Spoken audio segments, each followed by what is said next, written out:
Did you know that procurements that are $250,000 or less are exclusively set aside for small business? Well, in this video, we're going to discuss why that's the case. My name is Troy Small, and this is the Government Contracting Officer Review.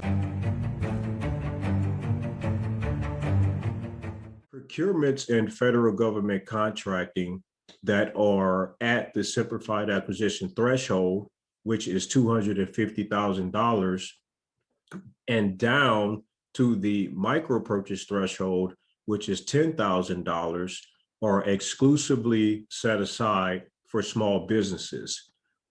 Excuse me, once again, that's any procurement or purchases that are $10,000 up to $250,000. They're exclusively set aside for small business.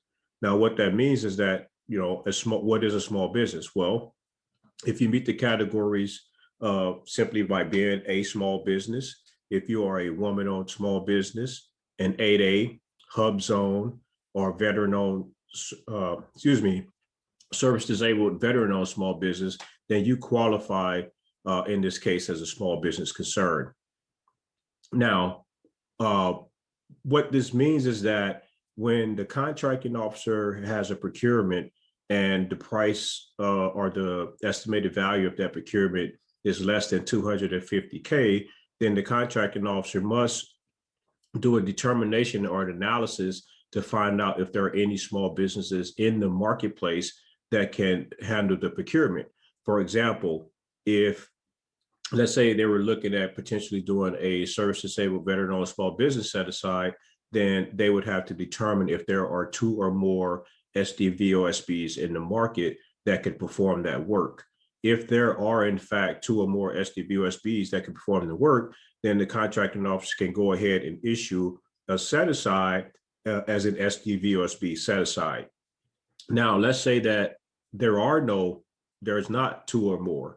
Well, then the options are to either issue an alternative set aside, such as maybe a woman-owned set aside, or issue a sole source contract if that sole source may be justified, or issue the contract as unrestricted, meaning that it would be full and open competition, meaning that large businesses as well as small businesses can bid on the contract and actually win and perform the work.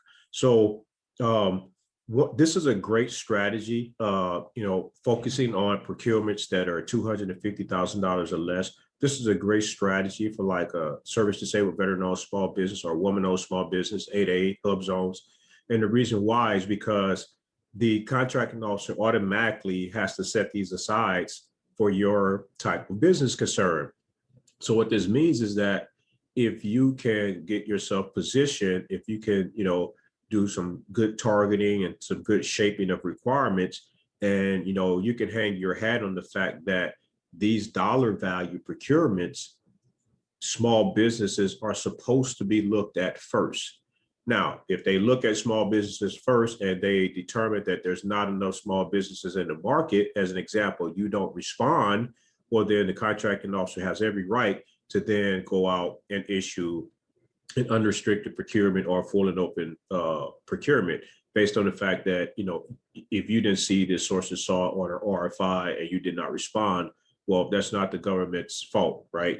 That's why it's incumbent upon us as business owners and folks that bid on government contracts to, be paying attention, particularly in our field, and paying attention to the agencies, if you will, on who may be issuing the requirements that we're looking for.